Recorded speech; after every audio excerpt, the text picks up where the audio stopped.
Magandang araw sa inyong lahat.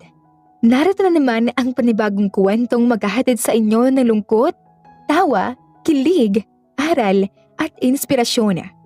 Ating tunghayan ang kwentong pag-ibig ni Blair at Mark. Masayang bumili ng cake si Blair dahil first anniversary nila ngayon ng kanyang boyfriend na si Leo. Hindi nagtaka si Blair na hindi siya tinawagan ni Leo dahil baka ay may inihanda itong sorpresa para sa kanya, gaya na lamang kapag monthsary nilang dalawa. Bakit ba ako kinakabahan? Dahil ba first anniversary namin? Ngayon na lamang mararanasan ang mag-celebrate ng anniversary at first boyfriend niya pa si Leo. Nang marating ni Blair ang kondo ni Leo, ay hindi siya kumatok dahil iso-surprise niya nga si Leo. Ngunit naiba ang sitwasyon dahil si Blair ang nagulat at nabitawan ang cake na dala-dala nang makita si Leo na may katalik na babae. Mga walang hiya! Ang kapal ng mukha mo, Leo! Mga baboy! Hindi napigilan ni Blair ang sumigaw at napaiyak sa sobrang galit at napaatras na nilapitan siya agad ni Leo. Blair, magpapaliwanag ako. Paliwanag? Ano ipapaliwanag mo, Leo? Ha? Kitang-kita ko ang nangyari. Walang hiya ka. Manloloko ka. Hayop! Pinagsasampal ni Blair si Leo hanggang sa huminto na siya dahil naubusan na siya ng lakas habang umiiyak pa rin. At nasakta ng sobra dahil sa sinabi ni Leo sa kanya. Pakipot ka kasi, Blair. May pangangailangan din naman ako at sa iba ko yung nahanap. Dahil lang hindi ako handa na ibigay sa iyong sarili ko. Niloko mo ko. Sa ibang babae mo nila sa pangbagay na hindi ko maibigay. Tama nga si Yana. Manloloko ka. At katawan ko lang ang habol mo. At mabuti na lang hindi ko binigay sa iyong gusto mo. Malakas na sinampal ni Blair si Leo sa sobrang galit bago lumapit sa babaeng katalik ni Leo na naging dahilan ng sakit na kanyang naramdaman. Sinampal ni Blair ang babae at nagsalita bago lumabas ang kondo at hindi pinansin ang pagtawag ni Leo sa kanya. At ikaw, balang araw, babalik din sa iyong karma na hindi mo nanaisin. Hindi alam ni Blair kung saan pupunta at nahihiya siyang tawagan si Yana na kanyang kaibigan. Dahil ilang beses na siyang sinabihan na niloloko lang siya ni Leo ng patago, pero hindi siya naniniwala. Nakatitig lang si Blair sa signboard ng isang bar na sobrang liwanag at biglang humakbang ang kanyang mga paa patungo sa bar. Sinalubong si Blair ng malakas na tugtog at usok ng vape na nagmula sa loob ng bar. Ang amoy ng alak ang pumukaw sa atensyon ni Blair kaya agad siyang pumunta ng counter at nag-order ng hard drinks. Nilabas ni Blair lahat ng sakit na kanyang naramdaman habang naglalaklak ng alak. Nagsimula nang umikot ang ulo niya, kaya tumayo siya at pumunta sa mga taong nagsasayaw at nakisayaw na rin. Mga walang hiya kayong lalaki! Manloloko kayong lahat! Natawa si Mark sigaw ng isang babae na nakita niya sa loob ng bar habang sumasayaw na parang baliw. Tumalikod na si Mark para ituloy ang pag-inom dahil sa sama ng loob niya sa kanyang ama ay sa pag-inom sa bar niya nilabas ang sama ng loob. CR. Gusto ko mag-CR. Nabigla si Mark at napahinto sa pag-inom ng alak dahil sa pagyakap ni Blair sa kanya. Miss, get off me. Hindi ako CR. Ang pogi mo naman. Wanna sleep with me tonight? What? Miss, lasing ka na. Nasaan ba ang mga kasama mo? Nilibot ni Mark ang tingin sa loob ng bar pero walang nakatingin sa kanila. Dahil busy sa kanyang ginagawa ang mga tao sa loob ng bar. Hindi ako lasing. Ang sabi mo hindi ka marunong. Napakunot ng noo at laglag pa nga si Mark, sinabi ng babae. Kaya hinila niya ito at dinala sa isang kwarto sa loob ng bar. Pareho uminit ang kanilang katawan.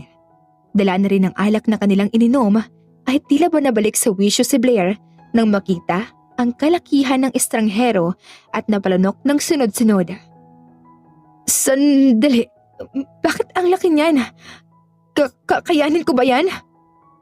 Napalunok ng ilang beses si Blair at mabilis ang pagkurap ng kanyang mga mata sa nakikita. We'll find out, baby. Nagising na lang si Blair sa sakit ng kanyang ulo. Pagmulat ng kanyang mga mata ay hindi pamilyar sa kanya ang silid. Napahawak siya sa kanyang katawan nang makitang meron siyang katabing lalaki na walang saplot at ganun din siya. Blair naman, bakit mo sinuko? Mahinang gumalaw si Blair para umalis ng higaan. Pero gumalaw ang lalaki at nagmamadaling tumayo si Blair at nahila niya ang kumot dahil ginamit ng pantakip sa kanyang katawan. Kaya napabalikwas si Mark nang sumigaw si Blair dahil kitang-kita ang kanyang hubot-hubad na katawan. Anong problema mo? Magbihis ka kaya! Napahawak si Mark sa kanyang katawan at nagmamadaling sinuot ang kanyang damit at pumasok naman si Blair sa CR para magbihis. Nakita ni Mark ang pulang marka sa bedsheet at hindi makapaniwala na siya ang nakauna sa babae. I'm your first. Look, let's end things here. Pareho tayong lasing, kaya quits na tayo. At isa pa, walang nawala sa'yo compared to me. Nagmamadaling lumabas ng kwarto si Blair kahit hindi pa nagsasalita si Mark. Nagmadaling kinuha ni Mark ang kanyang gamit para sundan si Blair. Pero hindi na mahagilap ni Mark ang babae dahil bigla na lang itong nawala. Napasabunot si Mark sa kanyang buhok dahil hindi niya nasabi sa babae na pananagutan niya ang nangyari sa kanila dahil bigla-bigla na lang itong umalis. Pagdating ni Mark sa kanilang bahay ay ang ama niyang si Johnny ang sumalubong sa kanya na may galit ang muka. Saan ka galing? At bakit hindi ka umuwi kagabi? Pwede ba, Dad? Hindi na ako bata para kontrolin niyo ang buhay ko. At para sabihin sa'yo lahat ng lakad ko at kung saan ako pumupunta. How dare you speak to me like that? Alam mo, Dad, sana hindi na lang si Mama nawala. Mas mabuti bang ikaw na lang ang nawala at yung kabit mo. Siguro, masaya ako ngayon kasama si Mama. Hindi napigilan ni Mark ang magalit at tignan ng masama ang ama na siyang dahilan kung bakit naging miserable ang buhay ng kanyang ina bago mamatay. Samantala, hindi alam ni Blair kung ano ang sasabihin niya sa tanong ni Yana na kanyang kaibigan. Alam ni Blair na nag-aalala lamang sa kanya si Yana, kaya galit ito kung bakit hindi siya nagpaalam at tumawag man lang. Akala ko kung ano nang nangyari sa'yo. Saan ka ba galing ha? Tanong naman ni Yana. Tama ka nga, isa siyang manloloko at lahat ng lalaki ay manloloko. At hindi pa talaga ako nadala sa ginawa ni Papa kay Mama noon. Hindi na napigilan ni Blair ang mga luha, kaya nagtaka si Yana sa kanya. Agad namang niyakap ni Yana ang kaibigan nang mapagtantong si Leo ang lalaking tinutukoy ni Blair. At least ngayon, ikaw na mismong nakasaksi sa ginawang panloloko niya sa'yo. Sana noon pa lang, naniwala na ako sa'yo. Nang sa ganun hindi na ako nasaktan ng sobra ngayon at nakagawa ng bagay na hindi ko naman gawain. Anong ibig mong sabihin, Blair? May nangyari ba? Pinatay mo bang ex mo?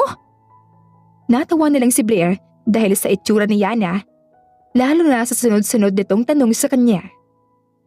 Yana, dahil kay Leo, naisuko ko ang bataan sa isang estranghero sa bar.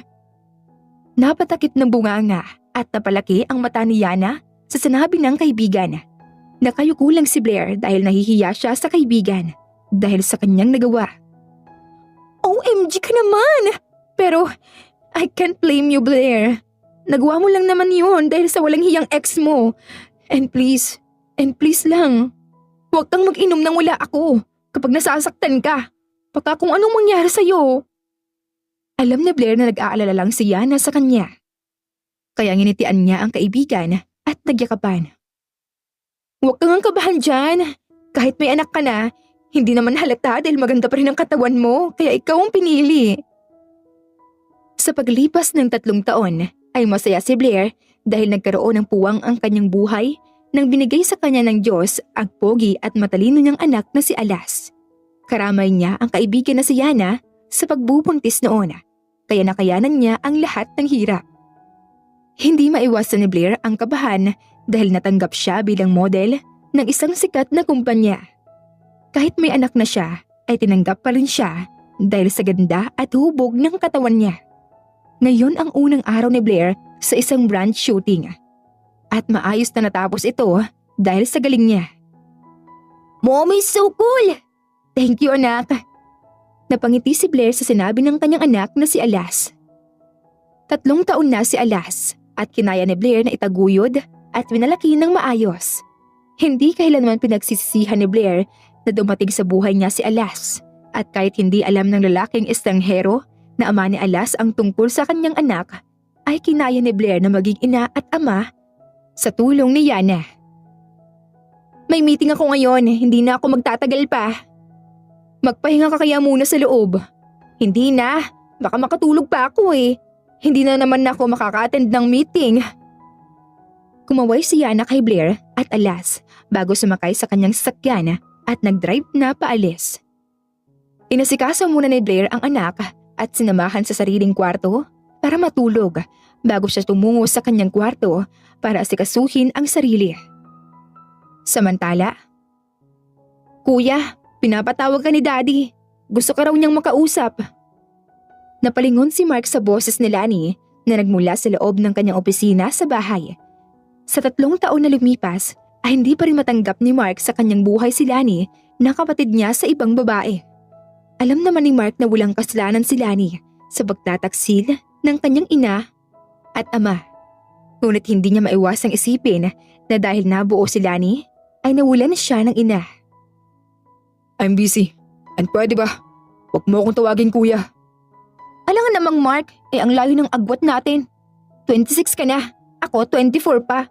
Bahala ka nga dyan. Natawa na lang si Mark nang padabog na umalis si Lani. Hindi maikaila ni Mark na kuwang-kuha ni Lani ang kanyang ugali na pagiging pilosopo.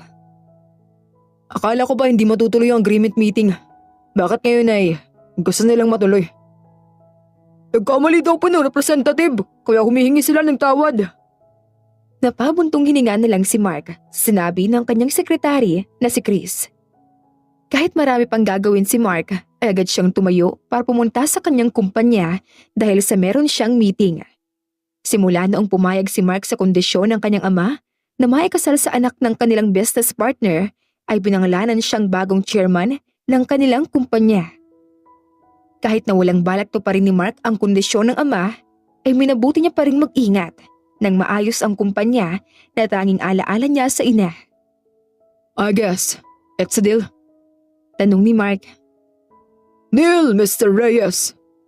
Sagot naman ni Mr. Smith. Hindi pa nakakaupo sa kanyang swivel chair si Mark ay biglang tumunog ang kanyang cellphone at si Lani ang tumatawag, pero hindi niya ito sinagot dahil alam niyang kukulitin na naman siya nito tungkol sa relasyon nila ng kanyang ama. Tinapos lahat ni Mark ang kanyang paperworks at sinilent ang kanyang cellphone dahil sa kakatawag ni Lani. Biglang bumukas ang pintuan at pumasok si Chris na humahangos na tila ba ay may humahabol sa kanya. Anong nangyari sa'yo? Your dad, sinugod sa ospital pero hindi na umabot. Napatulala si Mark sa sinabi ni Chris sa kanya. Hindi siya makapaniwala kaya nagmamadali siyang umalis ng kumpanya para puntahan si Lani. Yana, bakit ang daming tao sa emergency room? Anong meron ba? Takang tanong ni Blair. Gaga ka! Hindi ka ba updated? Yung dating chairman ng org company, inatake at hindi na naagapan pa. Napatangong tumingin si Blair sa ER at may nakitang pamilyar na lalaki pero hinila na siya ni Yana kaya hindi na niya nakita pa. Bakit ba nagmamadali tayo, Yana? Ano bang meron? At nandito tayo sa ospital. Si Tito sinugod sa ospital ng tita kong praning Nagalusan lang naman daw ng kamay. Naku, talaga si Tita Lynn kahit kailan. Nakita ni Mark si Lani na humahagulgol sa labas ng emergency room. Pinilit niyang hindi umiyak dahil sa kalagayan ng Lani at ayaw niyang ipakita na nasasaktan siya sa biglaang pagkawala ng kanyang ama. Kuya, si Daddy, wala na. Paano na ako? Wala na akong kakampi. Wala nang natira sa mga mahal ko sa buhay. Mag-isa na lang ako. Naawa si Mark sa kapatid dahil sa kanyang pinagsasabi. Hindi napigilan ni Mark ang sarili at niyakap niya si Lani ng mahigpit. I'm still here. I promise. Hindi kita iiwan. Kuya, I'm sorry kung pati si Daddy nawala sa'yo dahil sa akin at kay Mama. Sana mapatawad mo kami. Don't say that. Wala kang kasalanan. At kalimutan na natin ang nakaraan. Tayong dalawa na lang ang magkaramay. Kaya huwag mo akong bigyan ng sakit sa ulo. Alam ni Mark na masaya ngayon ang kanyang ama sa kung nasaan man siya ngayon dahil pinatawad niya na ito sa kasalanang nagawa niya sa kanya at sa kanyang yumaong ina. Gagawin ni Mark ang lahat para itaguyod ang kanilang kumpanya at sisiguraduhin na hindi ito mauuwi sa wala ang pinaghirapan ng kanyang mga magulang. Mommy, nasan si Tita Yana? Akala ko ba kasama natin siya bibili ng books ngayon? Tanong ni Alas kay Blair. Kasi anak, pinuntahan ni Tita Yana mo si Mami Talin sa ospital. Bakit po, Mommy? May nangyari po ba kay Mami Talin? Wala naman anak. Bale, nagpa-check up lang sila. Napakamot sa kanyang ulo si Blair dahil sa anak niyang mahilig magtanong at hindi titigil hanggat hindi nalalaman ang nangyayari.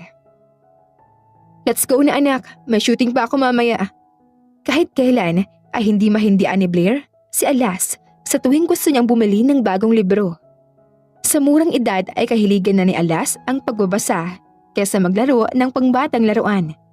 Hindi alam ni Blair kung bakit pagbabasa ang hilig ng anak, samantalang pinakaayaw niya sa lahat ang magbasa ng libro.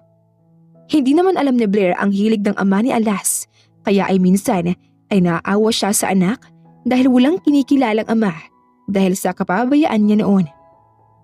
Alam ko kung anong iniisip mo. Matagal na panahon na yun, Blair. At blessing si Alas. Alam mo yan. Yana, anong ginagawa mo dito?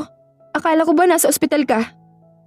Natawa si Yana sa sunod-sunod na tanong ni Blair at dahil sa bilis nito, magpalit ng emosyon. Nilapitan ni Yana ang kaibigan at humawak sa bewang ni Blair at pareho nilang tinignan si Alas na naghahanap ng libro. Dahil kay Alas, nakaramdam ako ng pagmamahal bilang tita. Kaya tigil mo yung mga iniisip mo. Alam mo, ikaw talaga para kang kabote. Pasulpot-sulpot na lang bigla. Nagtawaran ang dalawa at biglang natahimik nang marinig ang boses ni Alas na tila ba ay may kaaway. Kaya agad nilang pinuntahan sa kabilang shelf si Alas at nakita nga may babaeng kaagaw ito sa isang libro. Let me just check it first, you little boy. Excuse me, anong nangyayari dito? Mommy, ako ang nauna dito sa libro. But this old lady, she just snatched it. Sagot ni Alas. Tugon naman ni Lani. Hey, I'm not old, you brat. Gusto ko lang naman makita kung anong volume yung hawak mo. Hindi ko naman aagawin. Alas, hindi magandang tinawag mo sa kanya. Please say sorry to her. Sorry po. Here, you can check. Napangiti si Lani sa ka-cute ng bata at tila ba ay pamilyar sa kanya ang mukha nito. Kaya imbes mainis ay pinantayan niya ang taas ng bata at hinawakan ang pisngi ni Alas. Oh, you're so cute. At alam mo, parang kamukha mo ang taong kilala ko. I guess, ayos na tayo dito. Wala nang agawan ng libro? Oh my bad, I'm sorry. Ako nang mababayad ng mga librong pinili mo as my peace offering dahil cute ka. If that's okay sa mami mo. Napangiti si Alas sa sinabi ni Lani kaya agad niyang tinignan si Blair nang inilahad ni Lani ang kanyang kamay sa kanya. Tumango naman si Blair kaya masayang humawak si Alas sa kamay ni Lani. Wala namang masama kung tatanggapin ng alok niya, di ba, Yana? Oo naman, ang cute din naman kasi ni Alas kaya kahit sino ay matutuwa sa kanya. Nagpasalamat naman si Alas at nagsorry din dahil tinawag niya ang babae na old lady. No problem, ayos lang. I'm Lani by the way. Ako naman po si Alastair. Alas for short, Tita Lani. Alas, akala ko ba ako lang tita mo? Tita Yana, you're my favorite tita. Don't worry. Nagtawanan silang apat sa sinabi ng bata at masayang nagpakilala na rin sa isa't isa. Masaya si Lani dahil nagkaroon siya ng bagong mga kaibigan nang dahil lang sa eksena nilang dalawa ni Alas sa may bookstore. Thank you sa treat, Lani. Salamat, Lani, at masaya kaming makilala ka. Thank you, Tita Lani. No worries. I'm happy din dahil meron na akong dalawang kaibigan at pumangkin unexpectedly. Kahit na anong gawing distractions ni Mark sa sarili, ay naiisip pa rin niya ang babaeng nakasama niya noon sa loob ng bar. Hindi niya naituloy ang paghahanap sa babae dahil kasagsagan pa noon ng kanyang paghihirap sa bago niyang responsibilidad sa pagiging chairman. Hindi rin alam ni Mark kung saan hahanapin ang babae dahil ang tanging mukha ng babae ang kanyang naalaala at hindi man lang alam kung ano ang pangalan dahil bigla na lang itong mabilis na umalis. Sa sobrang lalim ng iniisip ni Mark ay hindi niya namalayan ang pagpasok ni Lani sa kanyang opisina. Ano tulalang-tulalang isang chairman ng sikat na org company? Not now, Lani. Bagod ako sa dami ng trabaho yung nasikaso ko ngayong araw. Ano pa? At meron kang sekretary kung palagi kang pagod. Anyway, ayaw mo na ba talaga ituloy ang kasal niyo ni Carla? Lani, ilang beses ko bang dapat sagutin yan, ha? Sinabi ko na sa'yo, she's not my type. She texted me. Ngayon ang dating niya galing Amerika at gusto kanyang makita. At sinabi niya pang i-announce niya sa media na engaged kayo. Baliw na babae. Let her be. Wala akong pakialam sa kanya. Samantala, napatayo bigla si Blair. Kalagitnaan ng kanyang pag-aayos para sa huli niyang shoot ng isang sikat na brand dahil sa nakita niyang binalita sa TV. Hindi maaaring magkamali si Blair na ang picture ng lalaking pinakilala sa TV ay ang lalaking nakasiping niya noon. Mark Reyes, chairman of org company? Napatingin si Blair kay Alas na tahimik na nagbabasa sa libro sa gilid.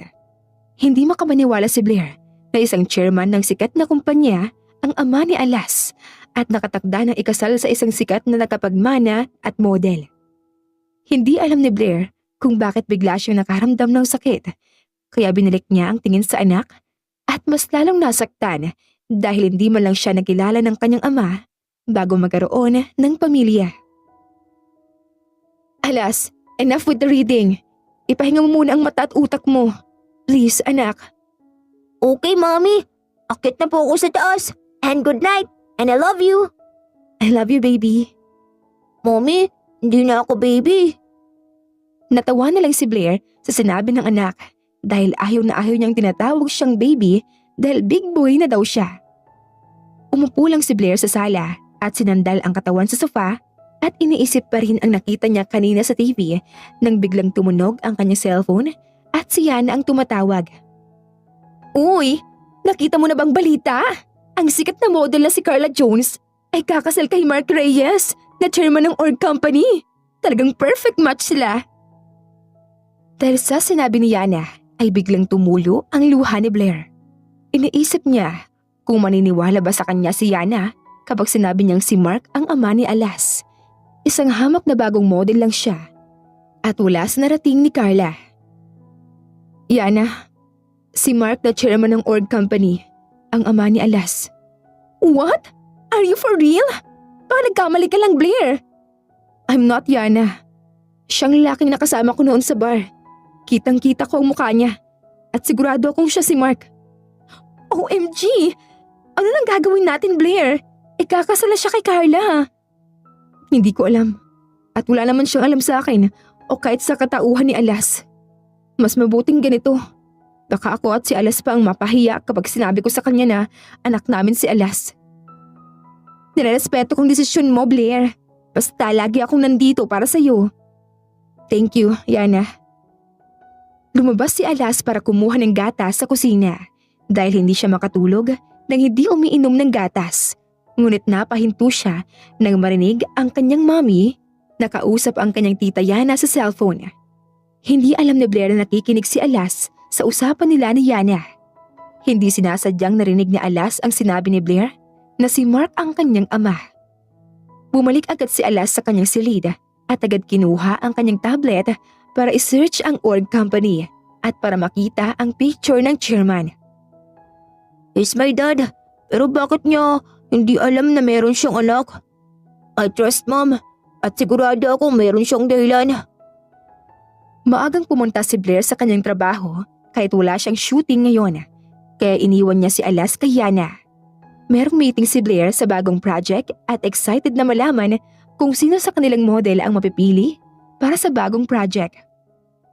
Okay, ladies. Pinatawag ko kayo para sabihin sa inyo kung sino ang napili ng org fashion under org company. Sabi ni Mr. Smith.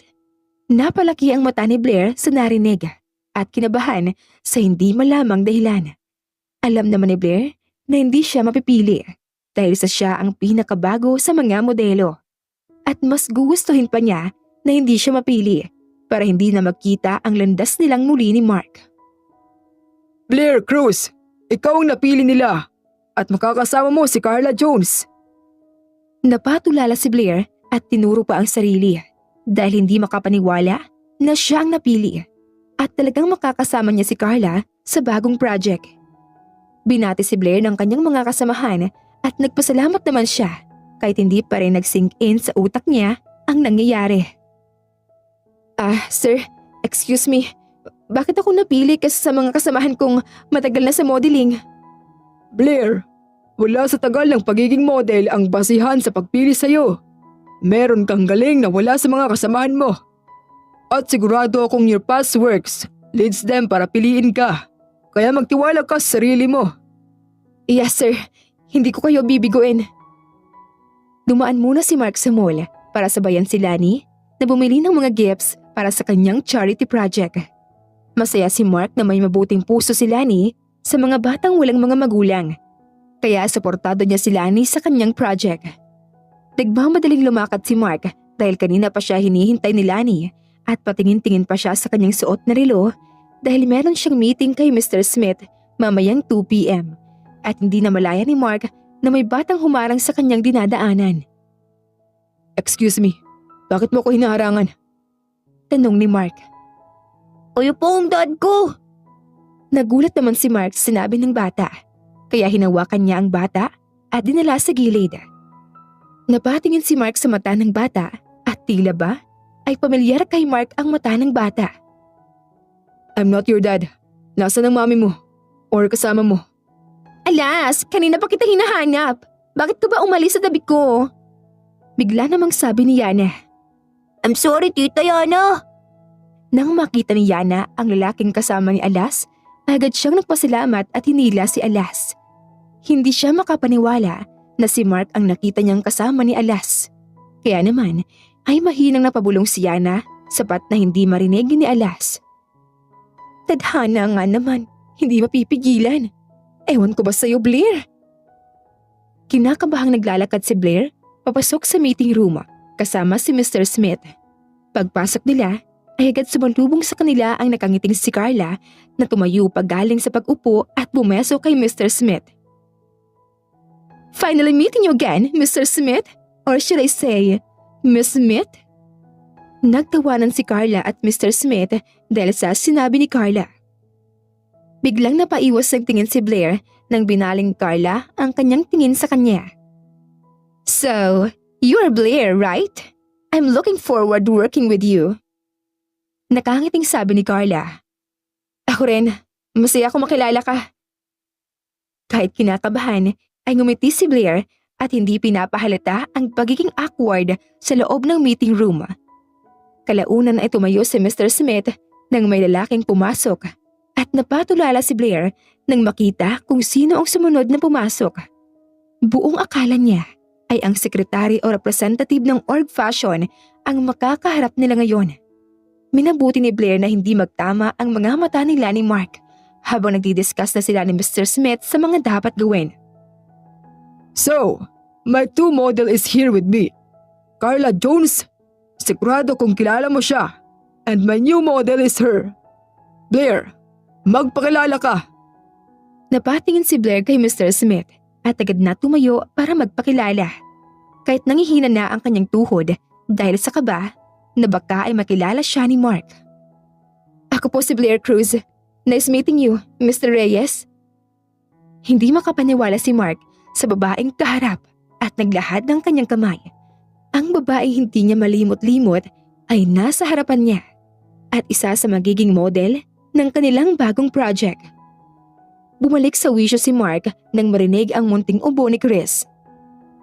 Finally, meeting you again, Blair Cruz. Again? So it means magkakilala kayo? Paano? Tanong naman ni Carla. Somewhere. I guess hindi ako sigurado. Sagot ni Mark. Pagkatapos ng meeting ay nagpakawala ng buntong hininga si Blair at napaisip kung bakit hindi sigurado si Mark na siya ang babaeng nakasama niya sa bar noon at nasaktan siya. At nasaktan siya dahil hindi man lang siya naalala ni Mark. Palabas na sila Blair nang pinigilan sila ng sekretary ni Mark. Miss Jones, gusto ko yung makausap ni Mr. Reyes. Tawag ni Chris. Kitang-kita ni Blair ang ngiti ni Carla dahil gusto siyang makausap ni Mark. Naisip ni Blair na gustong-gusto din siya ni Mark kaya wala lang kay Mark ang nangyari sa kanila noon. Alam ni Blair na ang nangyari sa kanila noon ng binata ay dahil sa kalasingan at siya na mismo ang nagsabi kay Mark na wala lang ang nangyari sa kanila. Hindi mo pa rin pala ako matitiis eh. Pwede ba Carla? Act like a fine woman. Hindi yung ikaw naghahabol sa lalaki. At ilang beses ko bang sasabihin sa'yo na hindi ako magpapakasal sa'yo o kahit na sino. Kaya stop blubbering about our marriage.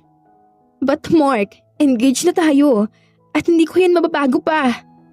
Alam kong matalino ka, Carla. Kaya itigil mo na yung pantasya mo sa akin. Whatever you say, ikaw pa rin ang fiancé ko at hindi na yun mababago pa. Napahilot na lang sa kanyang sentido si Mark dahil sa sinabi ni Carla. Bago umalis, hindi niya alam kung ano ang gagawin niya sa kahibangan ni Carla tungkol sa kanilang kasal. Ngayong nahanap na ni Mark ang babaeng matagal na niyang gustong makita, ay sisiguraduhin niya na hindi na siya malalayo pa sa kanya. Sabi naman ni Chris na bakit siya pinapatawag, kumakain pa siya. Really? Baka nakalimutan mo ang sekretary kita. Ang rude mo naman sa kaibigan mo, kuya. Hindi pa siya tapos kumain. Singit naman ni Lani. Magkaibigan pa noon pa man si Lani at Chris bago pa siya naging sekretary ni Mark. Kapatid na rin ang turing ni Mark kay Chris, kaya sanay na ito sa ugali niya. Magaling na sekretary si Chris, kaya malaki ang tiwala ni Mark sa kanya. At siya ang inatasan niyang maging manager ng kanilang bagong project sa org fashion. At ano na namang ginagawa mo dito? Wala ka bang trabaho sa buhay? Wala eh. Bored ako sa flower shop ko kaya binisita ko kayong dalawa. Ayaw niyo yun? Duh. Sige na nga, sa bahay na lang ako maghihintay. Magluluto ako. Sabay tayo mag-dinner ha? Paglabas ni Lani, agad na binigay ni Mark kay Chris ang isang folder. Nagtaka naman si Chris bakit binigay sa kanya ni Mark ang information tungkol kay Blair na kanilang model. Anong gagawin ko dito, sir? Check her background. Gusto kong malaman lahat ng tungkol sa kanya. Bakit po, sir? Tinignan lang ni Mark si Chris ng seryoso at alam na niya ang ibig sabihin ni Mark kaya tumango siya bago lumabas at napahinto nang magsalitang muli si Mark. Huwag mo munang sabihin kay Lani ang tungkol dito. Ayaw kong kulitin niya ako. I'm tired. Noted, sir. Pagdating ni Blair sa kanyang bahay, agad siyang sinalubong ni Alas ng yakap. Nawala lahat ng pagod ni Blair nang mayakap siya ni Alas. Agad namang napansin ni Blair ang senyas ni Yana kaya kumawala siya sa yakapan nila ng anak at sumunod kay Yana sa kusina. May problema ba, Yana? Hinaan mo ang boses mo, baka marinig tayo ni Alas. Bakit? Ano ba yun? Ano ba kasi yun? Nagkita ang mag-ama sa mall kanina. Agad na napatingin si Blair sa anak at humawak pa sa kanyang dibdib dahil bigla siyang kinabahan. Alam naman ni Blair na hindi niya maitatago kay Alas o kay Mark ang relasyon nilang dalawa dahil sigurado siyang gagawa ang tadhana ng paraan para muli silang pagtagpuin. Yana, hindi ko alam kung anong sasagot kay Alas kapag magtatanong siya tungkol sa daddy niya. Wala ako sa posisyon mo, Blair, para magdesisyon. Pero bilang ina, ay dapat gawin mo na ang sa tingin mo makakabuti kay Alas. Malaki ang pasasalamat ni Blair sa taas dahil binigyan siya ng isang taong hindi lang kaibigan ang turing sa kanya, kundi kapamilya na. Balang araw, alam kong maiintindihan din ako ni Alas.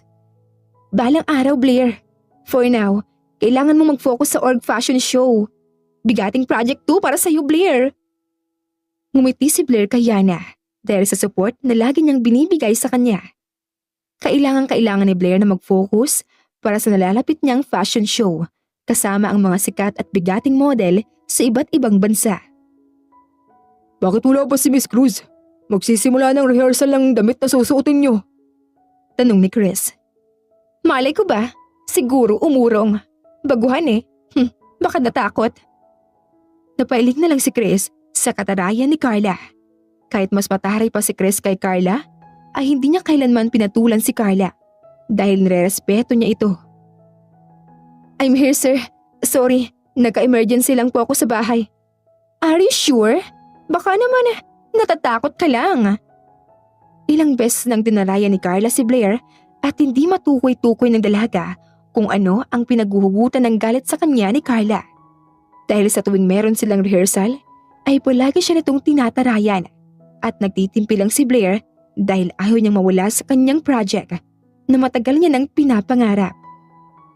Pwede ba, Carla? Kung may galit ka man sa akin, isantabi mo muna. Hindi ko alam kung anong pinaguhugutan mo ng galit sa akin eh. Para kang ewan. Tama na yan. Simulan ng dress rehearsal. Dagdag ni Chris. 3 beses lang inulit nila Blair ang rehearsal at kuhang-kuha na ni Blair ang mga dapat gawin. Habang naghahanda na para umuwi si Blair, ay bigla siyang nilapitan ni Carla at tinawakan ang kanyang braso kaya nagtataka siya at nagpumigla sa higpit ng hawak ni Carla. Hindi lang yan ang aabutin mo sa akin, Blair. Kapag inagaw mo si Mark sa akin, tandaan mo yan. Inis na sabi ni Carla. Baliw ka ba talaga? O may saltik ka? Pwede ba? Una sa lahat, hindi ko kilala si Mark. At pangalawa, hindi ako mga agaw. Iniwan ni Blair si Carla sa dressing room mag-isa. Nawala sa mood si Blair sa eksena nila ni Carla. Napahinto si Blair sa pagpasok sa elevator nang makitang si Mark lang ang nasa loob. Ano hinihintay mo? Pasko? Agad namang nagmadaling pumasok sa loob ng elevator si Blair dahil sa sinabi ni Mark. Pumwesto siya sa kabilang gilid at hindi sinulyapan si Mark. Nagtataka si Blair kung bakit narito sa org fashion si Mark at napailing na lang nang ma-realize na merong opisina dito si Mark. Kumustang paghahanda sa fashion show? Napailing si Blair sa gawin ni Mark nang bigla siyang tinanong ni Mark. Maayos naman po, sir. Hindi lubos maisip ng binata kung bakit hindi siya namukaan o maalala man lang ni Blair. Gustong-gustong tanungin ni Mark si Blair tungkol sa nangyari sa kanila noon. Ngunit nahihiya siya dahil 3 taon na ang lumipas at sigurado siyang hindi na iyon naalala pa ni Blair. I hope you're not gonna run again pagkatapos ng fashion show.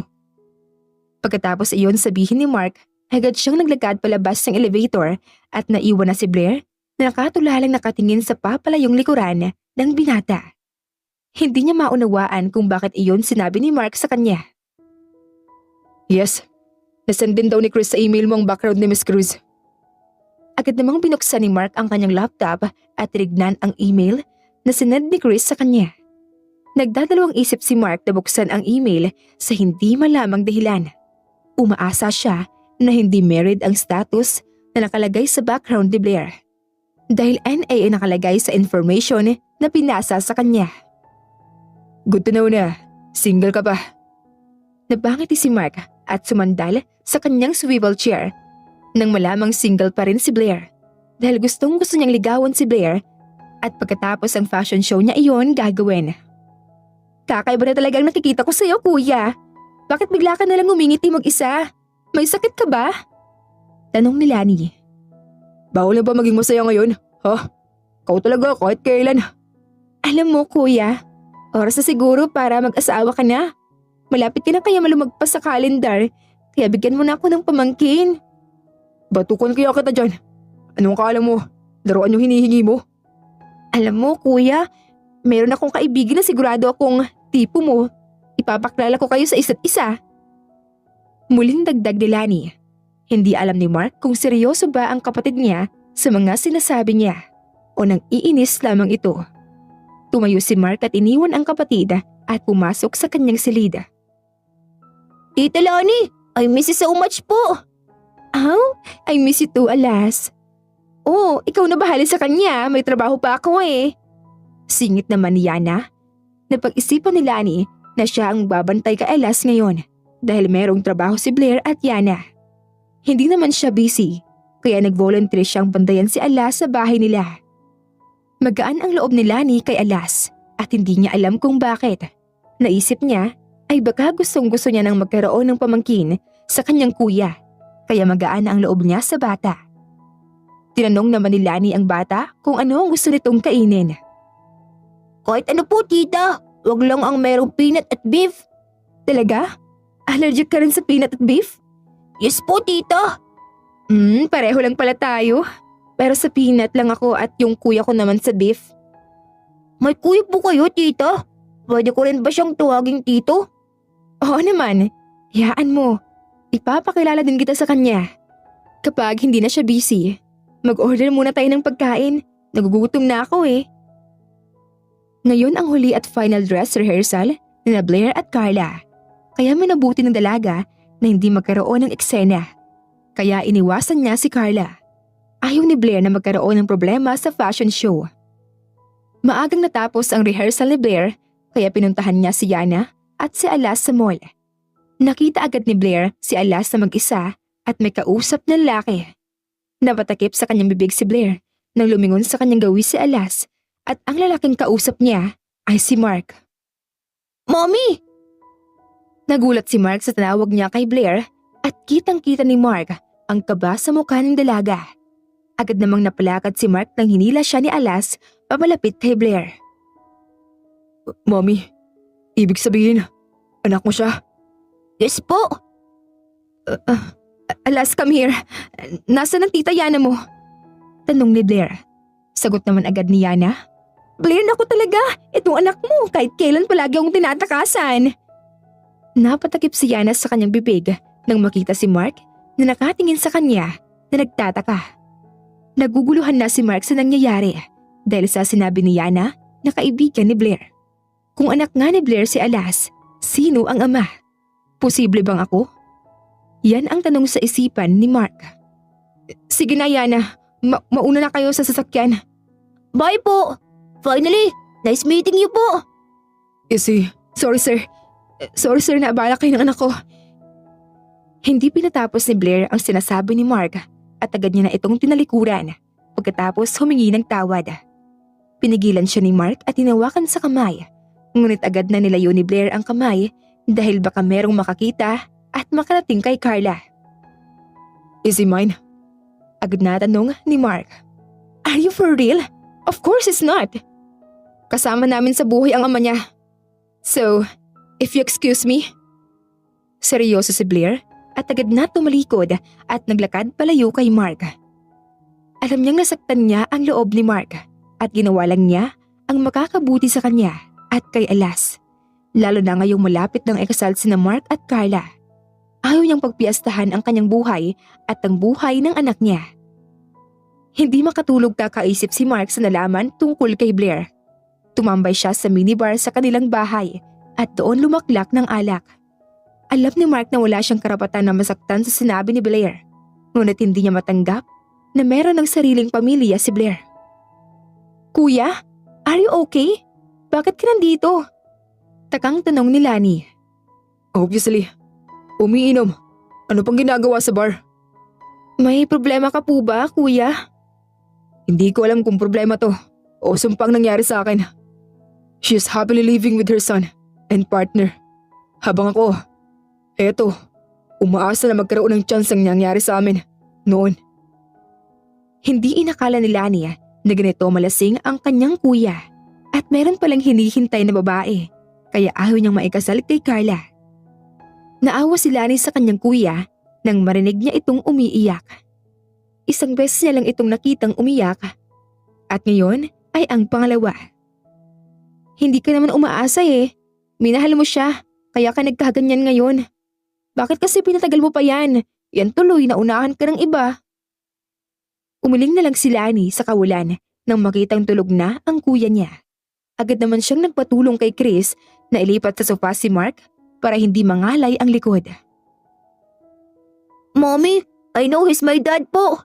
Narinig ko po kayo nag-uusap ni Tita Yana sa phone. Nagkatinginan sina Yana at Blair sa sinabi ni Alas. Hindi alam ni Blair ang sasagot sa sinabi ng bata. Nilapitan niya ang anak at pinuhat at pinaupo sa kanyang hita. Anak, alam kong balang araw, maiintindihan mo si Mami.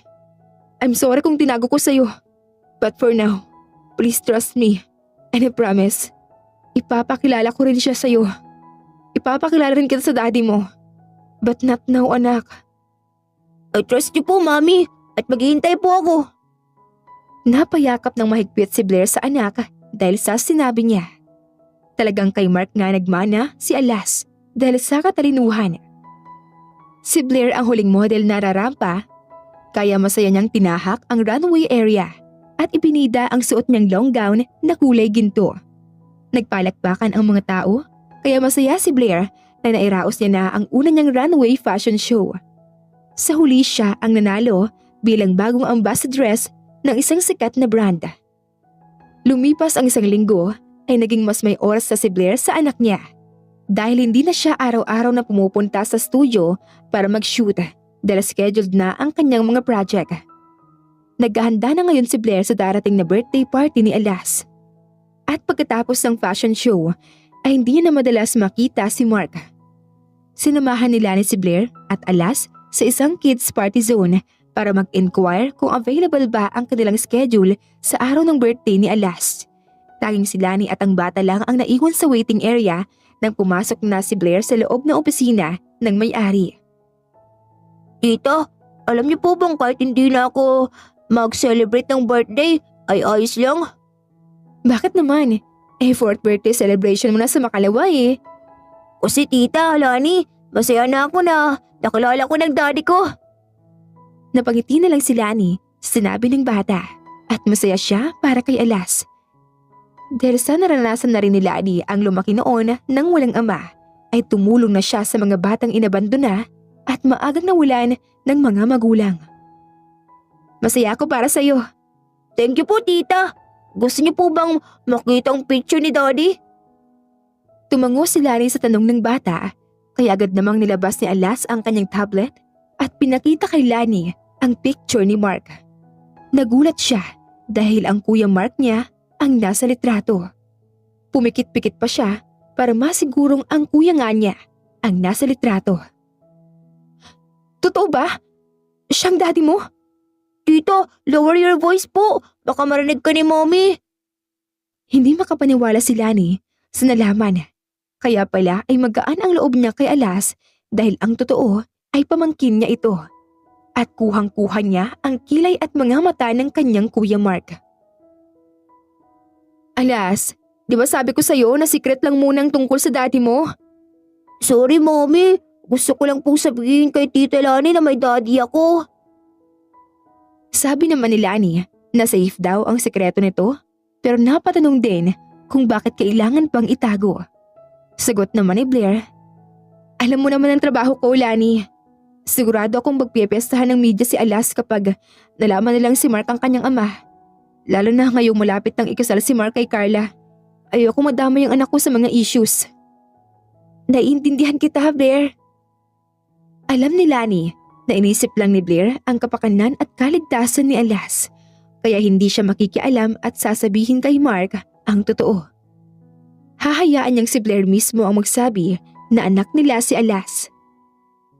Masayang natapos ang birthday party ni Alas pero napansin naman ni Blair na hindi masaya ang kanyang anak. Nagkatinginan sina Blair at Lani, maging si Yana ay napansin din ang pagkamatamlay ni Alas pagdating nila sa kanilang bahay. May inaasahan ba siyang bisita na hindi pumunta kaya siya malungkot at matamlay? Hindi ko rin alam, Blair. Ikaw ang nakakaalam. Bakit? Daddy, you came! Napatingin ang tatlo sa may pintuan at nakita si Mark na nakatayo at may bitbit na regalo. Napatakip sa kanyang bibig si Yana, maging si Lani. Nagulat din si Mark sa tawag ni Alas sa kanya. Wait, tinawag mo akong daddy? Ikaw naman po talagang daddy ko, diba, Mommy? Hindi nakasagot si Blair sa tanong ng bata. Nakatingin lang siya kay Mark. Napaisip si Blair kung papaanong nalaman ni Mark ang birthday ni Alas. Agad na napatingin si Mark kay Lani na ngayon ay napaiwas ng tingin sa kanya. Lani, anong ginagawa mo dito? Kuya, eh, kuya? Ibig sabihin, magkapatid kayo? Sorry Blair, hindi ko agad sinabi sa'yo. Pero I promise, hindi ko sinabi kay kuya ang tungkol kay Alas. God knows Blair, maniwala ka sa akin. Agad namang inutusan ni Blair si Yana na papasukin sa kwarto si Alas. Agad namang tumango si Yana at dinala si Alas paakyat ng hagdanan. Hindi makapaniwala si Yana na magkapatid si Lani at Mark. Maging siya ay nalito sa nangyayari. So, ako ngang ama ni Alas. Wala kang karapatan na itanong yan. Kaya, makakaalis ka na. Pati ikaw, Lani. Please, makakaalis na kayo. Blair, I'm sorry. Singit ni Lani. Blair, please, mag-usap tayo. Give me chance na makasama at makilala ko si Alas. Please, Blair. Mahiya ka naman, Mark. Malapit ka ng ikasal. Tapos gusto mo makasama si Alas? Hindi matutuloy ang kasal nila, Blair. Dahil matagal nang walang bisang engagement nila ni Carla. Napatingin si Blair kay Lani na ngayon ay umiiyak at nasasaktan siya sa pag-iyak nito. Gusto niyang yakapin si Lani at sabihin hindi siya nito sinisisi. Pero pinili niyang maging seryoso dahil ayaw niyang makita ni Mark ang kahinaan niya.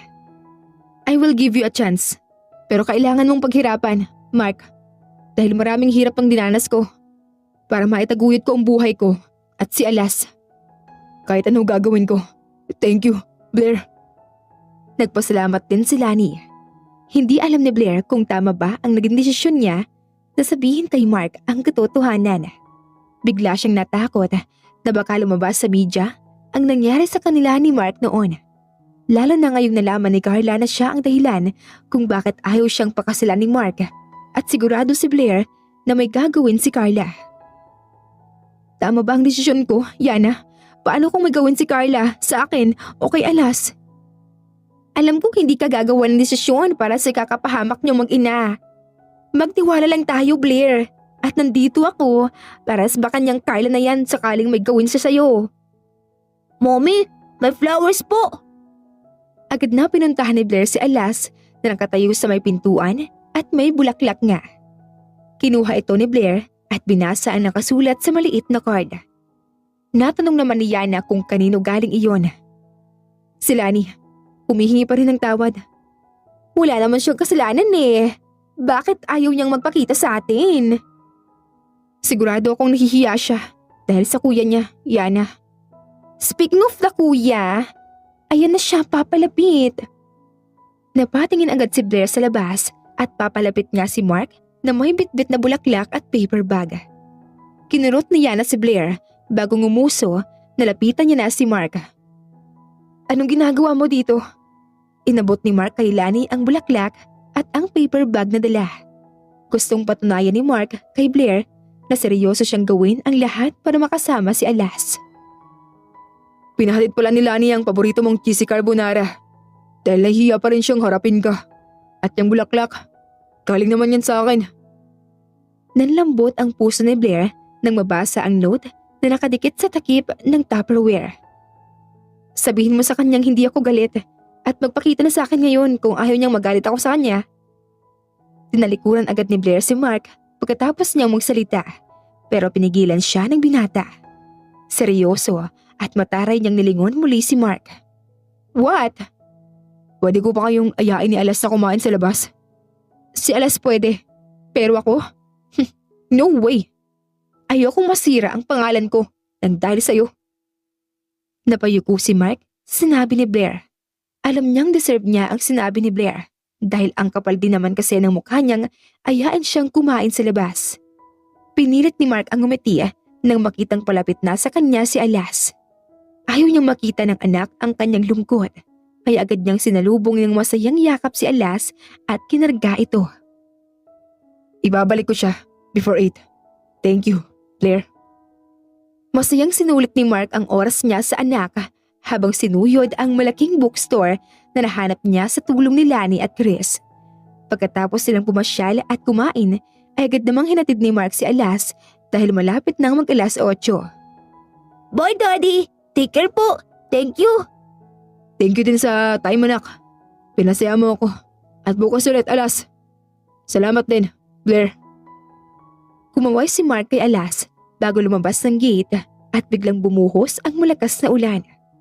Nag-aalala si Yana na baka kung mapano si Mark kapag nagbaneho ito pauwi sa lakas ng ulan. Blair, hindi mo ba siya papatuloyin muna? Baka mapano siya sa labas sa lakas ng ulan. Hayaan mo siya. Matanda na siya. Alam niya ng ginagawa niya. Kinakabahan pa rin si Yana pagkalipas ng ilang oras. Kaya minabuti niyang i-text si Lani at tinanong kung dumating na ba si Mark sa kanila. Hindi pa siya dumating. Nag-text siya sa akin. May dinaanan pa daw siya. Pagbasa na Yana sa reply ni Lani, kaya gumaan ang loob niya. Hindi masisisi na Yana si Blair kung nagmamatigas siya kay Mark. Ayaw niyang muling masaktan si Blair, gaya ng naranasan niya noon sa ex niyang manloloko.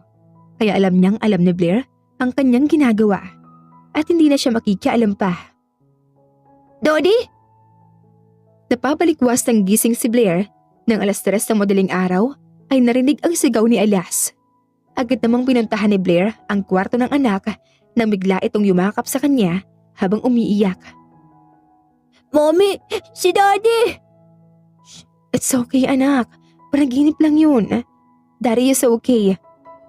Biglang kinabahan si Blair nang maalala nga nag-drive pa uwi si Mark kahit malakas ang ulan. Napatingin naman siya sa pintuan nang pumasok si Yana at inabot sa kanya ang tubig para ipainom kay Alas. 10:00 na, bakit wala pa si Mark? Kanina pa naghihintay ang bata. Naku Yana, nagtaka ka pa. Alam mo naman sa umpisa lang magaling ang lalaki. Mommy, bakit ang tagal ni Daddy? Can you ask Tita Lani kung nasaan na si Daddy? Ngumiti si Blair sa anak bilang sagot. Kaya tinawagan niya si Lani pero hindi ito sumasagot. Ilang beses niyang tinawag ngunit hindi pa rin sumasagot si Lani. Kaya kinabahan na talaga si Blair at hindi niya alam kung bakit. Blair! Blair! Si Mark! Napahawak sa kanyang dibdib si Blair nang makita sa TV na na-aksidente si Mark at nag-aagaw buhay sa ospital. Niyakap ni Blair si Alas dahil umiiyak na ito nang marinig ang balita tungkol sa daddy niya. Kaya agad silang pumunta sa ospital at naabutan si Lani na nakatayo sa may operating room. Lani! Blair! Si kuya! Ang kuya ko! Niyakap ni Blair si Lani at hinahaplos ang likod at pinigilan ang sariling umiyak. Maya-maya lang ay bumukas ang pintuan ng operating room at lumabas ang doktor. Family of the patient? Agad na nagsalita si Lani at tinatanong kung kumusta na ang kapatid niya. Magpasalamat tayo sa Diyos at ligtas na si Mr. Reyes at wala siyang head injury dahil sa airbag. Pero malaki ang damage niya sa kanyang kamay dahil naipit ito sa pintuan. Oh, thank God! Thank you, Doc! Kailangan niyang manatili sa ICU para i-monitor ang kanyang kalagayan at bukas siya ililipat sa private room. Agad na nagtanong din si Alas kung okay na daw ba ang daddy niya at kung pwede na daw ba niya itong makita. Anak, ayos ang daddy mo. For now, hindi mo pa siya mabivisit dahil bawal. Pinaupo ni Blair si Alas sa may waiting area kasama si Yana bago lumapit kay Lani na ngayon ay nakatingin sa loob ng ICU kung saan naroon si Mark. I'm sorry, Lani. Hindi sana nangyari to kung pinigilan ko siyang magbaneho sa lakas ng ulan at pinatuloy ko siya sa bahay. Niyakap ni Lani si Blair at sinandal ang kanyang ulo sa balikat ni Blair. Hindi mo naman kasalanan eh. And I'm sure, hindi ka sinisisi ng kuya sa nangyari sa kanya. Mahal ka niya, Blair. Alam mo bang naglasing yan noong nalaman na may anak ka na at masayang namumuhay kasama ang partner mo na ama ni Alas? Napangiti si Blair sa sinabi sa kanya ni Lani. Pagsasalita na sana si Blair nang biglang sumulpot si Carla. Kumusta ang fiancé ko? At ang kapal din naman talaga ng pamumukha ng babaeng to. Pumunta dito kahit siya at ang anak niyang bastardo ay may kasalanan sa nangyari kay Mark. Hindi napagilan ni Blair ang galit at sinampal si Carla dahil sa sinabi sa kanyang anak. Huwag na huwag mong tatawaging bastardong anak ko, Carla. Wala kang karapatan. Tandaan mo yan. How dare you? Pwede ba mahiya kayo? Nasa ospital tayo. At kunting respeto naman, Carla. Kahit kailan ang bibig mo walang preno. Lani, hindi mo ba nakikita na sila ang may kasalanan sa nangyari sa kuya mo? Bakit mo sila kinakampihan? Matalino ka, Carla. Alam mo ang sagot dyan sa tanong mo. At paalala lang sa'yo. Baka nakalimutan mo na. Matagal nang tapos ang fiancé ting nyo ni kuya. Hindi yun totoo, Lani. Kami pa rin ang kuya mo. Kami pa rin ang magpapakasal. Hindi ang mga agaw na babaeng yan. Please, Carla. Have some respect. Hahayaan kitang manatili. Alang-alang sa pinagsamahan natin. But don't you dare to make scene kung ayaw mong ako mismong kumaladkad sa'yo palabas. Lumipas ang ilang araw ay si Blair ang nagbabantay kay Mark sa private room tuwing gabi. Si Blair lang ang naiwan sa tabi ni Mark dahil pinilit niyang umuwi si Lani para magpahinga kasama sina Yana at Alas. Please, Mark, gumising ka na. Pinapahintay mo ng matagal ang anak natin.